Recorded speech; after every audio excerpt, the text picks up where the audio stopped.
Hello, and welcome to another edition of Scotland at 7 from Broadcasting Scotland. I'm Ruth Watson. Ukraine update, day 112.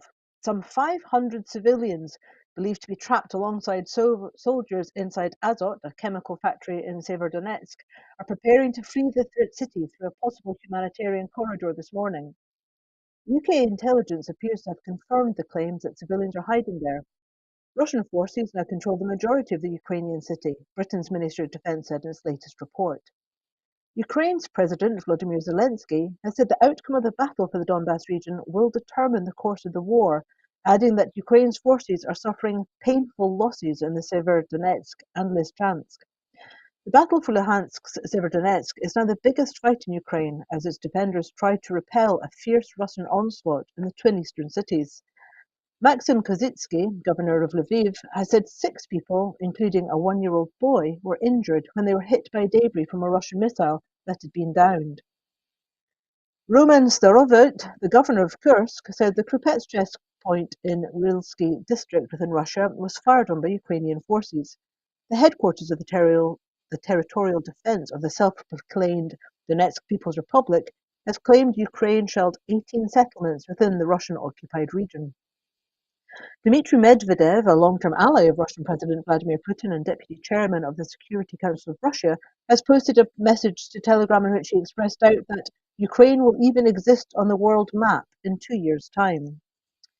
Europe's unity over the war in Ukraine is at risk as public attention increasingly shifts from the battlefield to the cost of living crisis, polling across 10 European countries suggests, with the divide deepening between voters who want a swift end to the conflict and those who want Russia punished.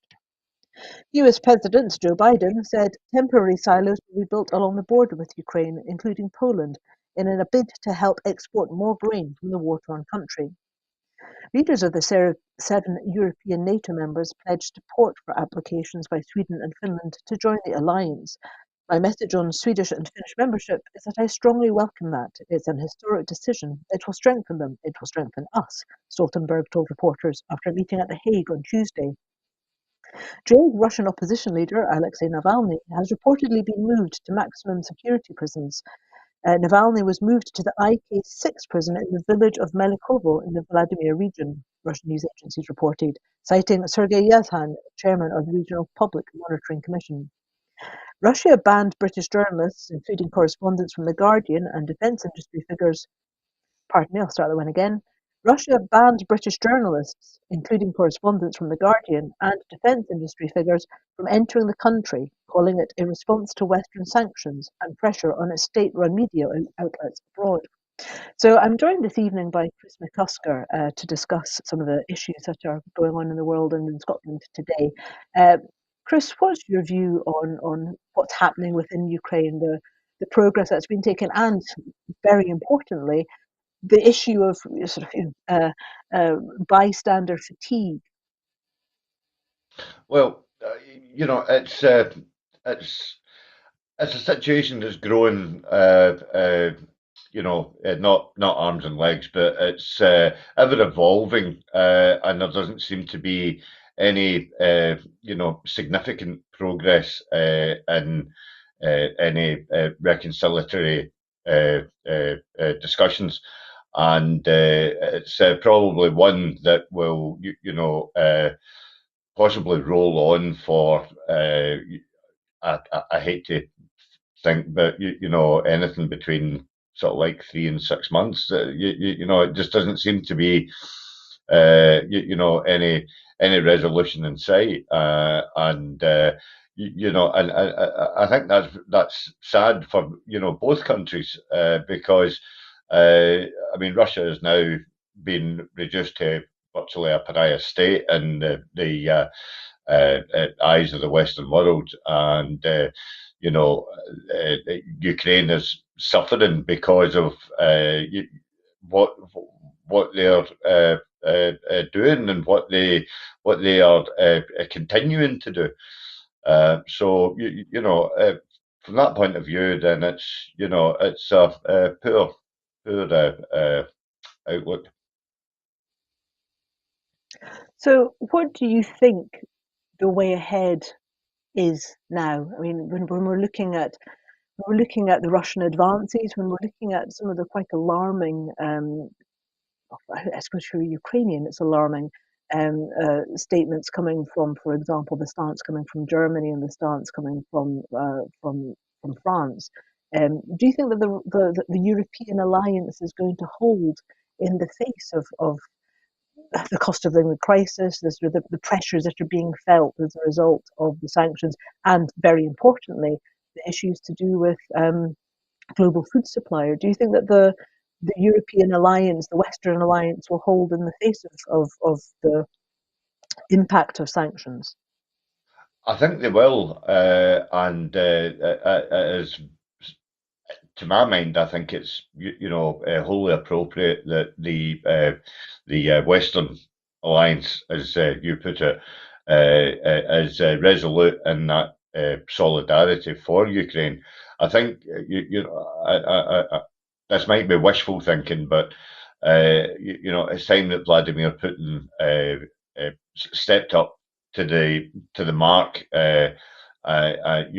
To restate his statesmanship and actually begin to have discussions about de-escalation.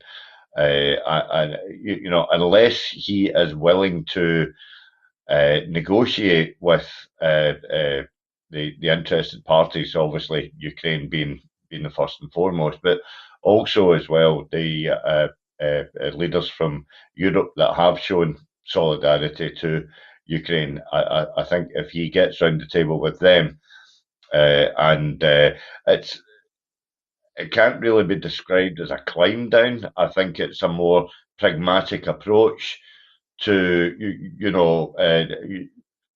reinforce what Vladimir Putin, thinks. Because we don't really know exactly what he thinks. He's not given an awful lot of sort of like things away, and he's been very. I think he's been very singular in quite an awful lot of his television appearances, and so from that point of view, uh, discussions have to, in order to end any conflict, it has to end in some sort of discussion, and from the outset, if he's not prepared to enter into those discussions, then I'm afraid it's going to be a protracted stalemate. Well, it's certainly a grim scenario for when you look at the statistics and what's happening with the population. Certainly, it's hard to imagine how we're in a situation where listening to Putin speaking about his views on Sweden, for example, and sort of reinstating the former Russian Empire of Peter the Great, it's hard to see where democracy goes from here. But speaking about democracy, moving on, in an interview on Radio Scotland this morning, Angus Robertson said the Scottish Government intends to hold IndieRef in October 2023. It is not clear if this was a slip or intentional to get the media interest in naming a date out of the way, so the campaign, which was launched by First Minister Nicola Sturgeon yesterday, could focus on the substance of the debate and ask the question, why not Scotland? In her launch of the new Scottish Government analysis, Independence in the Modern World, Wealthier, Happier, Fairer, Why Not Scotland? Yesterday, the First Minister explained how neighbouring countries such as Sweden, Ireland, Denmark, and Finland use their powers of independence to achieve economic success, business dynamism, and fairer societies. The evidence shows that comparator countries are all wealthier, some a lot wealthier than the UK. Income equality is lower in all the comparator countries. Poverty rates are lower in all the comparator countries. There are fewer children living in poverty in all the comparator countries. The countries compared all have higher productivity, often significantly higher than the UK, and business investments tend to be higher in the countries that are used in the examples. So, Chris, where do you think we go from here? Do you think that Angus Robertson, a very seasoned campaigner, would make such an accidental slip of the tongue if it wasn't intended? Or do you think that really people are looking to try and get the movement, perhaps, and the country to focus on the substance of the questions ahead. Well, I don't think that Angus Robertson made a faux pas, shall we say. I think it was genuine. I think, and obviously very deliberate. And I think it actually caught. I heard a snippet of the interview. I can't remember the woman that was interviewing them, but she was clearly rattled. Because Angus was single-minded in his answers, and very forthright in his answers as well, and he wasn't getting brushed off with the usual mantra that comes out of the unionist media. So this to me looks like a better prospectus than what we had in 2014, where we're clearly going to lay out exactly from our point of view, what an independent Scotland could aspire to, and that wasn't done in 2014. It was often said that you could write our policies on the back of a fag packet because we were wishing for this and wishing for that and wishing for the next thing. Excuse me. This is a detailed set out, of, as I said, Scotland's aspirations, and drawing on the comparisons.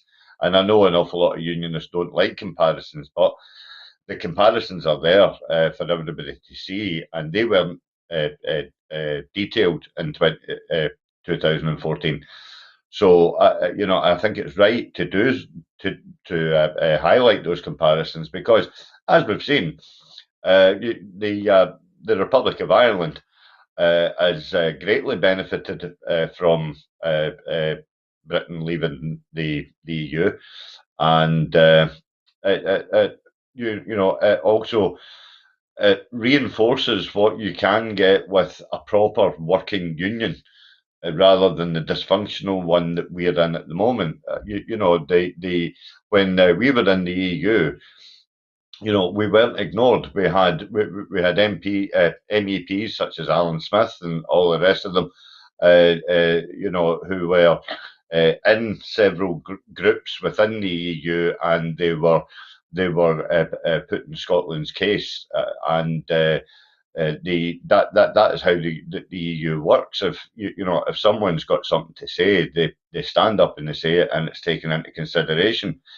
In Westminster, that's not the case. It's my way or the highway with the Conservative Party, and there'll be a continuance of that under a UK Labour Party if they, happen to fall into government. So, it's clearly Westminster's not working for us, and more importantly, the union is not working for us. The union is outdated, and you have people like Stephen Kerr, the MSP, saying, "Oh, it'd be so difficult to break up a 300-year union." Well, in that 300 years, I would like him to actually point out what that union has actually done for Scotland. I guess the one of the interesting things about the many of the countries that are within the prospectus, the comparator countries, is that the vast majority of them were in unions, many for significant centuries longer than the current United Kingdom, which actually in its current form is only 100 years old. So in terms of the question being asked, it's interesting, isn't it? Sort of grammarians have pointed out that if you were to insert, depending on where you insert the emphasis or the comma, it's either why not Scotland or why or why not Scotland, depending on the way in which you sort of emphasize a question. So it's both asking a question and sort of almost calling to action. How do you think the movement should be responding to the current prospectus? I think that the way that it's been set out, I would honestly, I would urge uh, uh, everyone of every indie persuasion, whether you're EU or whether you're EFTA or whether you're EEA or whatever, whether you're like myself, a staunch Republican, uh, you, you you know, uh, what we have to do is get indie first. and then have the other discussions, such as the monarchy and such as, what currency and all the rest of it, and and what this and what that and what the next thing. I think uh, the actual question itself, the substantive question itself of why not, it's it's a very leading question, and it's a very positive leading question because it's it's a kind of like a rhetorical, it's sort of like, well, you've given me your argument, so if we want to do this, then why not? Why can't we do this? And it's asking them to, come back and say, well, this is what the union offers us, and then you look at it in balance and go, "Ah, right, well, that's not what we want. We want something different. We want something better." So, as I say, in the last 300 years, the Union has very rarely given Scotland any benefits. I would suggest it's a similar situation to Wales as well. And the, going forward, I think this is a more positive footing to start a campaign on, because I think there's more engagement. You can actually see through the papers, through the first paper anyway. I think there is, a higher level of participation that will allow activists to put the positive case. And what I would say to our activists in all indie groups is just to come together, not in solidarity of the SNP, not in solidarity of the Greens or any other pro-independence party such as Alba, but have solidarity for your country. Believe in your country. There's 500,000 uh, uh, uh, kids who have never been able to vote. And we have to engage with them, and we have to speak to them in a proper adult way, and not be condescending, and listen to what their aspirations are for the country. Because at the end of the day, it's us old fogies that are doing this to give to the younger people after we're popped for mortal coil. So it has to be a positive case, and it has to be an inclusive movement that will, move that question on further. Well, I won't take umbrage with you too much about the we regarding the old fogies there. That's implied, but in terms of the question that was asked, for example, the Telegraph yesterday at the press conference was asking the First Minister about the way in which the sorry, I'll just turn the the Telegraph was asking the First Minister, you know, what about all the terrible things that will happen if we become independent? And the First Minister's response was to turn it on its head, the question on its head, and say, well, the reality is that we currently have hundreds of thousands of children and people living in poverty. We currently have a cost of living crisis. We currently have a few places going through the roof. We know that there will be we know that there may be a period of fiscal adjustment as we move from independence into the European Union, or our future as an independent country. But we know for certain what the next 10 years or so are going to look like under the Conservative government in Westminster, because we've already had 15 years of austerity. Do you think that the prospectus going forward and the messaging coming from pro-independence activists needs to be taking that kind of approach, sort of pointing out that Project Fear is the current reality in which we live, and perhaps take forward some more optimistic and hopeful messaging? Yeah, clearly that as I say, should be the positive prospectus that anybody who is debating as to why Scotland should be an independent country should be using and adopting.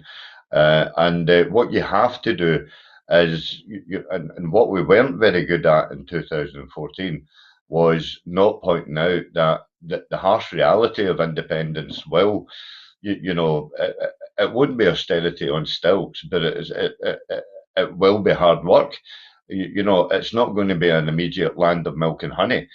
Because I mean, we're starting, very much on the back foot because of the fact that Westminster has not been as equal in the pooling and sharing. So we are starting on the back foot. And it will take a long time to recover from that. It will take a long time for any country to recover from that situation. But what we have to do is be honest with people, and don't sort of like go for pie in the sky projects and whatnot and what have you, but go after the things that are realistically within our reach, which is as I say, membership of the EU in whatever form will be wholly acceptable, whether it's a full member of the EU, whether it's EFTA, or whether it's EEA, because those three memberships have proven to work individually for individual countries, such as Norway and Switzerland and all the rest of it. So, I mean, it's not an automatic choice, and I don't think that it would bode well for Nicola to automatically assume that that everybody wants to be in the EU, because everybody's got their own ideas on it, and that's I why I think, say Chris, I think we should park that for I later think that on. I think that is, having listened to the First Minister being interviewed about this several times, it's very clear that the view is that it would be Scottish independence with a view to joining the EU, on the basis of the Brexit vote, but also on the basis that it's very difficult to say to people that we should be leaving one union where we don't have a vote, and then try and persuade people to join EFTA, where you're rule takers. You don't have any democratic voice because you're not represented because of the terms of EFTA. You're not represented at the EU table, whereas full membership of the EU means that you have MEPs in a democratic mandate, that you can go to the European Parliament and make your case, where you don't get that with an EFTA. Anyway, moving on, the STUC says that the Scottish Government has a mandate for IndyRef 2. Responding to the Scottish Government's launch of the refreshed case for independence yesterday, STUC General Ross Foyer said, "We acknowledge the electoral mandate for the Scottish Government to conduct a debate over a second referendum." This would appear to be in direct conflict with Anna Sarwar's continuing position of denying support for a second independence referendum in Scotland. Mr Sarwar has been accused of a failure to address the substance of yesterday's paper on why the UK repeatedly comes bottom of economic and social tables amongst its neighbours. Commenting, SNP MSP Jim Fairley said, "The morally and democratically bankrupt stance of Anna Sarwar is being exposed as shameful by the trade union movement in Scotland." The STUC, the Scottish Trade Unions Congress, rightly recognises the unarguable fact that the SNP has a cast iron mandate to bring forward IndyRef 2, delivered a little more than a year ago through the democratic choice of the people of Scotland in the Scottish elections. Anna Sarwar, who himself is a trade union-sponsored Labour MSP, has shamefully positioned his party in direct conflict with the legitimate right of the sovereign people of Scotland to determine our future. That is morally and politically bankrupt, Mr Fairley said. So, Chris, what do you think about the trade unions and their position? I note that David Lammy, being asked the same question, was reiterating the whole "we'll be the boss of you" and independence is a no-go as far as Labour is concerned. So, from a trades union point of view, for the trades union to be coming out and making clear that they think that the people of Scotland have the right to choose. Um, how difficult do you think that makes it for the Labour Party in Scotland? Well, if you look at Anas's tenure since he took over the leadership of Scottish Labour, Anas has been out of step with the STUC from the word go. And I can unequivocally say that because I myself, with the SNP Trade Union Group, have been collectively working alongside the STUC. And even when Richard Leonard was the leader, he constantly said that the SNP never collaborate and never discuss, and always fail to listen to the trade unions. that was never the case. But when he was in charge as well. So I mean, that was just a downright lie. And Annis is making the exact same mistake. And what he is doing is he's putting unionism in front of trade unionism, and that is a really sticky wicket to be, standing on when Scotland does become an independent country, and the STUC will have full autonomy over the trade unions in an independent country. And Annas is going to be at loggerheads, or whatever leader is going to be at loggerheads with their affiliated body the Labour Party, uh, you, you know, uh, side with. I mean, David Lammy, down in England, not an elected member of Parliament for Scotland. I think his constituency is Tottenham. For him to say that the branch office will meekly comply with what London says pretty much tells you all that you need to know about his involvement in Scottish Labour, and more so his involvement with the Scottish TUC. So, Do you from think? that point of view, they are diametrically taking different projections here. And as long as Do you Anna think though? stays on, sorry, Do you think, though, that actually it may be the other way around? Because in the past, Anna Sarwar has, the party in London has been sort of quite pro-democracy and quite pro the potential for Scottish independence. Though I know that all the previous, when Keir Starmer, the leadership contest was happening, they were all falling over themselves to be very hard unionists. But in recent times, it has been sort of mooted that perhaps Labour might support Scottish independence, or at least a referendum and democracy being fulfilled. Do you think that perhaps Anna Sarwar is trying to, sort of boost his Orange Order, sort of supporting Labour Party members, by perhaps telling London that they're to come out with a hard no for Scotland? I mean, do you think that perhaps that it's is. the wrong kind of unionism that Labour now is supporting in Scotland? Well, yes, in Scotland, yeah, but I would suggest, from what I know of Annas, pretty safe to say that I know which football team he prefers, shall we say, but we're going to leave that to one side at this moment in time, seeing as how we're talking politics, and it is Annas himself, because I asked Annas directly as to why he could support a union that was,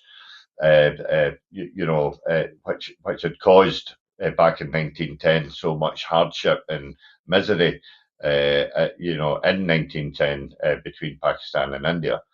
And he just immediately said, right, I'm not engaging in this. It was too close to the bone for him. He didn't want to answer that question. So I mean, he is defending the indefensible, from my point of view.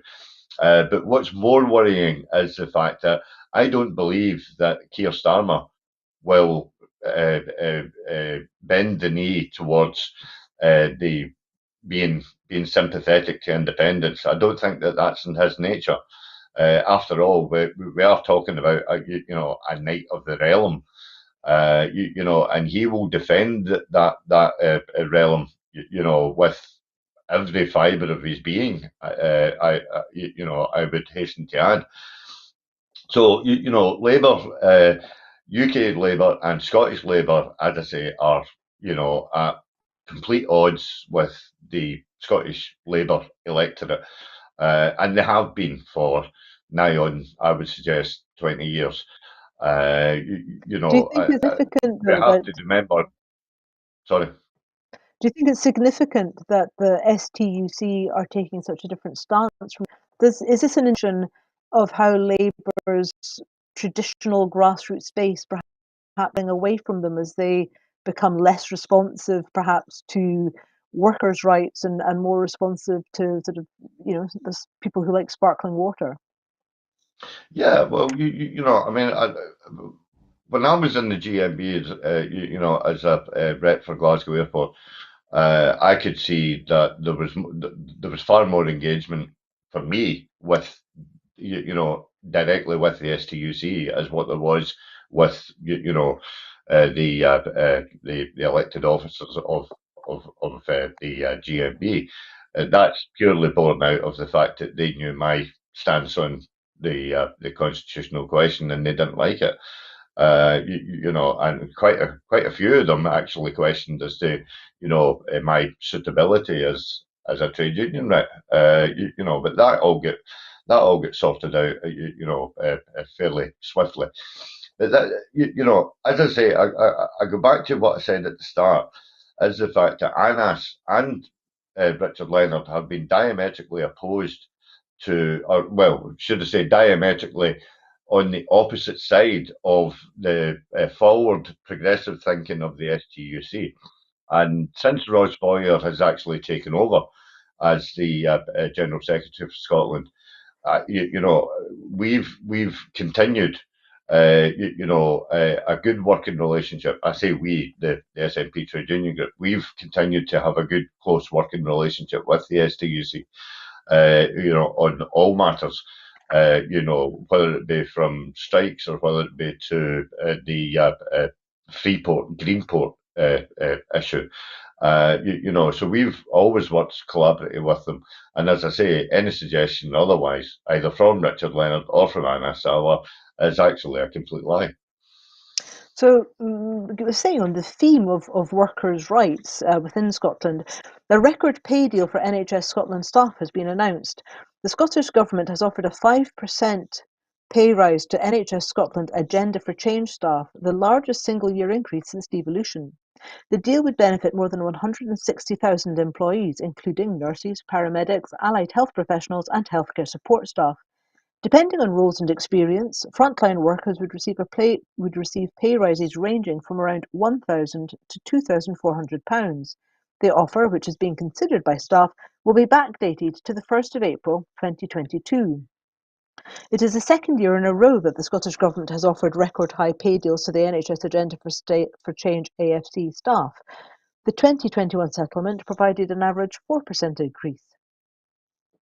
Health Secretary Hamza Youssef said, "Our NHS Agenda for Change workforce, like nursing and midwifery staff, porter staff and therapy staff, have long had the best pay and conditions in the UK and, with today's offer of a 5% pay rise, we're demonstrating our commitment to ensuring that that continues to be the case. It is a demonstration of how much we value our NHS staff who have worked tirelessly to keep us safe during the course of the pandemic. Following constructive discussions with unions and employers, we are offering the biggest single-year NHS pay uplift since devolution," Mr. Youssef concluded. I mean, obviously, if you're working within the care or the healthcare sector, this is good news. Obviously, it is again evidence that the Scottish Government is listening to staff and values its NHS. But how easily do you think that it's easy for us to get the message across to the wider public in Scotland that there is a distinct difference between the way in which NHS is treated and valued in Scotland than, for example, when you look at what's happening in England? Well, I mean, I would say that this channel offers the opportunity for people to unplug the aerial from the wall and actually do a bit of research and select the journalism that is actually reporting on what is happening pertaining to Scotland. And these things can get lost in translation when reported on the mainstream media, because it's always from a kind of like an SNP bad point of view, and the Scottish Government have, as you quite rightly point out, consistently supported NHS workers and care workers to a higher standard than what their English counterparts, are currently being treated to. And it's a similar case in Wales as well, Labour-run Wales.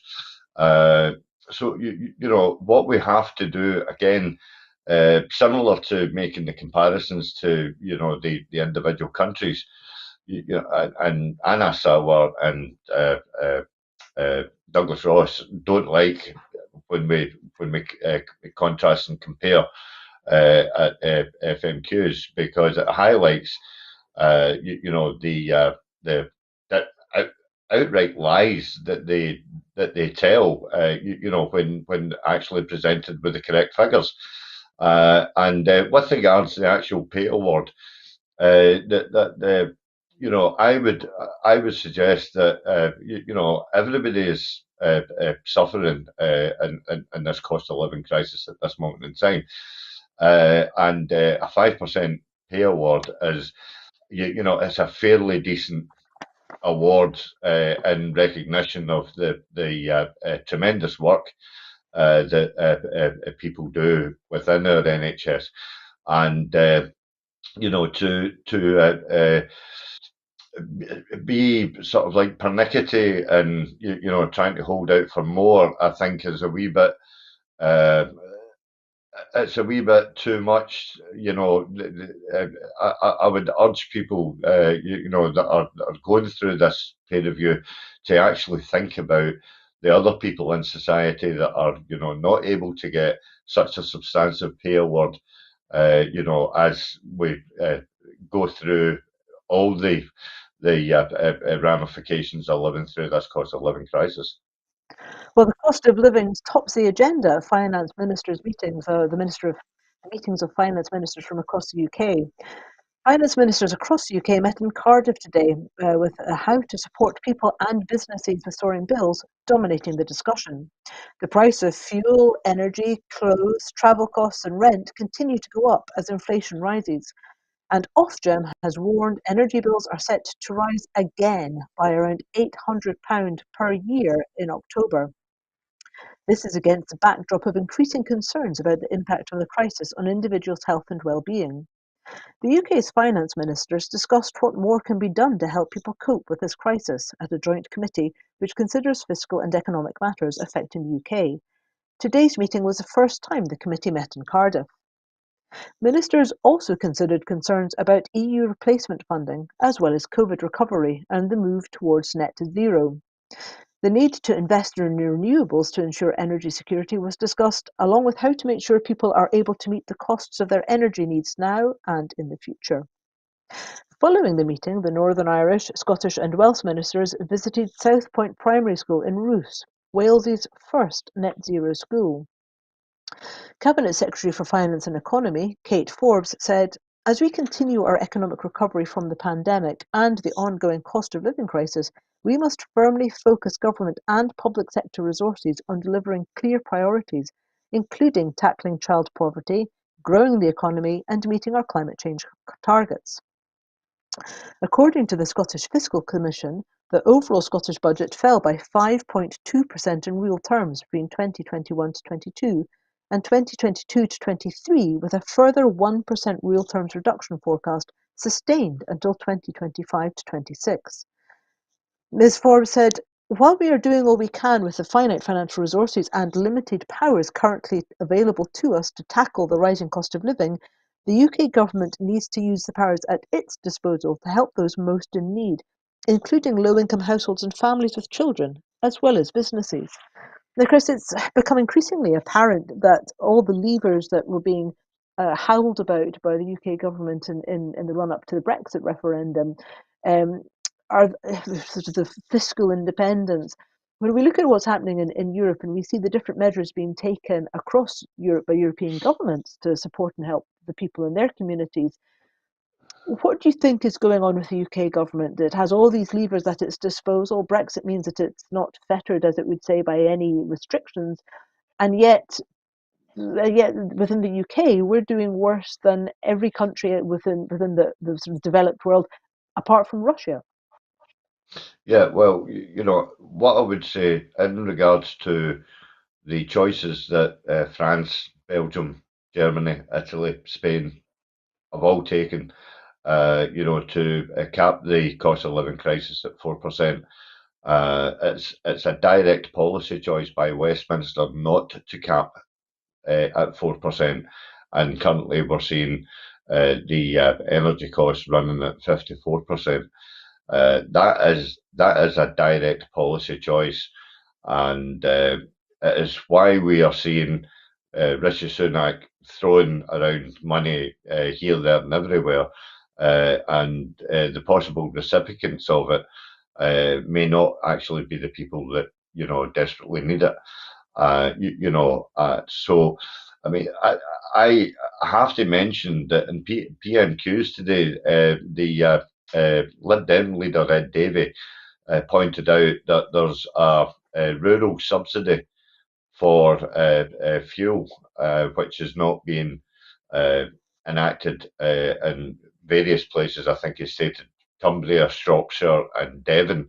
And he was countered by a Conservative MP from North Devon to say, yes, it is operating in my constituency. Where also Ed Davey then countered that again and said, that may well be the case, but it's not operating east, south, and west. Why is there a disparity? Why are these places not getting this rural subsidy, which will benefit the likes of farmers and stuff like that, and in fish factories in outlying areas. So there is this unequal uh, balancing act that Rishi Sunak is, trying to enact, and he wouldn't have had to do that had they done the sensible thing, similar to France and Spain, is to actually cap the price rises at 4% and absorb them. Like every other government is currently having to do so. And then look at who needs the actual help, the actual targeted direct help, who actually needs that, because there are people who have got 2 homes, 3 homes, 4 homes. They're all going to be eligible for these benefits run out by Rishi Sunak, and we've seen we have got hard evidence that when it comes to doling out money from the treasury, the UK government, they like to make sure that the bottom of the pole is greased, obviously for their friends to benefit first, long before anybody can actually climb the slippy, slow pole, thing to try and get to the top. So I mean, it is an unfair system that the UK government have chosen to adopt. Well, moving towards the future, hopefully in more positive terms, building a net zero future is something which many governments are looking at. New regulations that will cut emissions of all new build homes by nearly a third have been published. The new energy standards will also apply to newly built non-domestic buildings and form part of plans to reduce emissions across Scotland's building stock by more than two-thirds by 2030. Key elements in the new standards include improved performance targets which will reduce emissions from new homes by an aggregate of 32% and non-domestic buildings by an aggregate of 20%. The introduction of a new energy target for new buildings to set and report on performance of decarbonisation as new buildings are decarbonised. A focus on reducing energy demand, including improved fabric insulation in new homes to reduce heating needs. Changes to make connection to low-carbon heating solutions such as heat networks easier.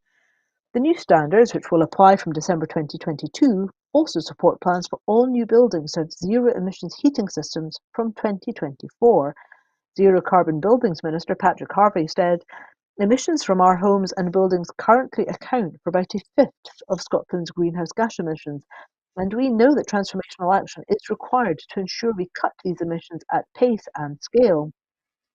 These new energy standards represent the next step in ensuring that our buildings are as energy efficient as they can be and in realising the ambitious vision we set out in our Heat in Buildings strategy. What do you think about the plans going forward? It's all, to have new buildings which are energy carbon neutral, um, but in terms of sort of the kind of systems used and in terms of the affordability of those homes. Um, do you think this is something that actually is taking the right direction, or do you think that it is maybe one of those issues where we look at it and go, hang on a second, I really want to be able to open my windows so we can get some fresh air. But with the cost of living crisis hitting, isn't this the right way, or do you think that this is the right way in which we can try and address some of the fuel poverty that people are experiencing? Well, I think as we, go forward to an independent country, I think we have to, stop looking in the rearview mirror, and actually just, continue to, progress forward. So therefore, any brand new buildings should obviously be built with, carbon neutrality in mind, as well as obviously the buildings being sustainable as well. But what we have to remember is that, if you cast your mind back, and I know that you are too young for this, but if I can cast my mind back to the 1970s, when, it was about a third of Scottish homes were, sort of like ripped out, for asbestos. And, at that time, questions have to be asked as to say, right, okay, we're ripping out the asbestos, but why aren't we making these homes more energy efficient at the same time when there's workers on site? And an awful lot of Scotland's housing stock, to be retrofitted is going to take a long time. It's going to be a very hard job. But what we should be doing is we should be training people, into apprenticeships, and using the workforce to concentrate on, the likes of tenements and stuff like that that are going to be more difficult to retrofit, and to make carbon neutral. And they're going to be big projects. And if we can identify the workforce at this moment in time, get them in and get them trained on on a good government training schemes, that will be, lead to a recognised apprenticeship. Going forward, then when we get round to actually building the standard carbon neutral homes for the future, these skilled workers will already be there. They've done their apprenticeship in the retrofitting. So therefore, when we go to actually, constantly build, as Scotland has done, Scotland has continually built more homes than the Westminster government, and substantially a lot more homes have been built under the SNP administration than what was actually built under the Labour administration when Holyrood was first reconvened. Do you think that this offers an opportunity for architectural creativity going forward? Sort of looking at like houses that literally have got the straw houses, so sort of straw bale houses, to try and come up with cheap and effective ancient materials that are carbon neutral, or do you think that there will be more of a do you think there will be some flexibility within the sort of architectural designs that people are encouraged to try to find new technologies, or do you think we will sort of end up in these modular boxes again? Well, no, I think again, we can learn quite an awful lot from our Nordic neighbours and stuff like that. And also our neighbours in Europe, uh, such as the new homes that I've seen being built in France. There's some real sort of like, obviously, quirky designs and stuff like that. But the materials that they're using and the building fabric have obviously been selected now as being carbon neutral. And funnily enough, actually, I went out to dinner last night with my son for his birthday, and obviously you may not be aware of this, seeing as how you're living up in Kirriemuir, but through the main street of Shawlands on the south side of Glasgow, there used to be a toilet block, right at Shawlands Cross. And I now see that that's been demolished, and they've built this beautiful pine and glass building, which is a coffee house and sort of like bistro, and it just looks so new and so appealing. Do you know what I mean? 'Cause it's in a contrast of the tenements that surround it. it sticks out like a sore thumb, but in a nice way. You know what I mean? Because it looks really, really retro. It looks really appealing and clean as well. It just looks fantastic. So I think in order to drive innovation on, as I say, if the Scottish Government are proactive just now in creating apprenticeships for the young people of today, it will give them a solid industry to work on in the future as we go forward and building these new carbon neutral homes. So the future could be both carbon neutral and architecturally beautiful. So, Correct. good news is the Good Food Nation Bill has been approved by the Scottish Parliament. The Scottish Greens have welcomed the creation of a Scottish Food Commission as part of the Good Food Nation Bill, which was approved by the Scottish Parliament this afternoon. The Scottish Food Commission follows an amendment that was lodged by Scottish Green MSP Ariane Burgess. The bill places a duty on local authorities, health boards and other public bodies to publish Good Food Nation plans to move every part of the country towards this vision. Speaking ahead of the Stage 3 debate on the bill, Ariane Burgess MSP said, "This is a very important step for Scotland and our food system. I am delighted that the Greens and Scottish Government have agreed that an independent food commission with broad expertise and understanding of all aspects of the food system will be the best way to provide effective oversight and help drive fundamental change. As I set out in my amendment, the Food Commission will play a key role in encouraging good health, promoting local and environmentally friendly food, improving animal welfare, and supporting the transition of Scotland's food system to net zero. It was great to work with the Scottish Food Coalition and to have the input and experience of so many experts. Their feedback was crucial and has made for a stronger and more robust bill. Instead of contributing to existing problems, our food system can contribute to solutions, helping to improve health and well-being, strengthen national food security and local economies, provide good jobs, reach net zero, and ensure that everyone can enjoy the world-class food produced by our good food nation," Ms. Burgess concluded. Well, I'm sure that it will not come as a surprise to anybody who knows my views that this is very good news, and I'm sure Pete Ritchie of Nourish Scotland, who has worked so hard, will be raising an organic glass of wine to toast the event. Um, what do you think, Chris, about the importance of having a bill which places the quality of the food and accessibility, or at least having a look at taking cognizance of people's right to access food or their ability to access food when new laws are being sort of put into place, and looking at policies for local authorities and the like? Well, I mean, as you know, I've got a keen interest in this myself. As a chef, I run my own food channel on Facebook, which is Cooking with Austerity. Where I try and produce meals for relatively low cost, for under £5. And I think this is a great addition, because at the moment we've got the onslaught of the gig economy, where it's making fast food more accessible to families who are maybe not engaged as much as obviously you and I as entrepreneurs in the food industry.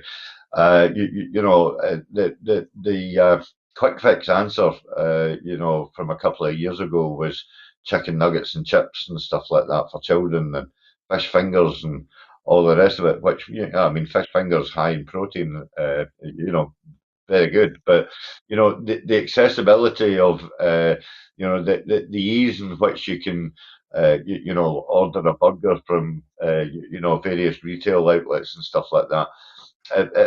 It'll allow people to re-engage with ordinary plain food that is wholly available and sustainable in Scotland. I mean, from a decent plate of mince and tatties to a good sausage casserole, or maybe even a fish pie or something like that. So the actual nutritional value within those homemade meals, is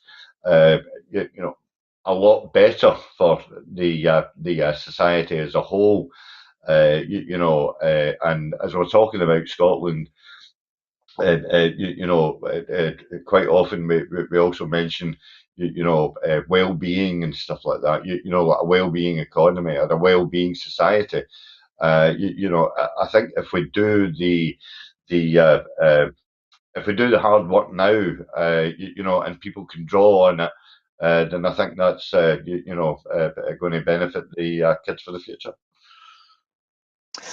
Well, that's good news for Scotland and Scotland's children. I'm just seeing that Lord Geit has resigned from his position as Boris Johnson's ethics advisor, which does leave us ending the programme with the question hanging: is there now an vacuum in the heart of Westminster? I would like to thank Chris McCusker, my guest this evening on Scotland at 7 on Broadcasting Scotland. And as we end the programme, as we often do, we make a mention in which this channel works. It's staffed by volunteers, as you may have guessed, but it's run by volunteers, but with some really amazing tech. The genius behind the camera is a woman who's very modest, Linda Graham. She's been working her socks off and has had a crowdfunder going for the last few weeks. It's going to be extended for a few more days because it's getting very, very close now towards reaching a significant chunk of its goal, if not even its full goal. And for that, we have you, the viewers, to thank. To everybody out there who's supporting Broadcasting Scotland, whether it's that you're signing up to subscribe on a monthly basis, whether you're watching the programmes, whether you're sharing the programmes, whether you've just been able to put your hand in your pocket and stick a couple of quid in the fundraiser. Thank you all for making this possible.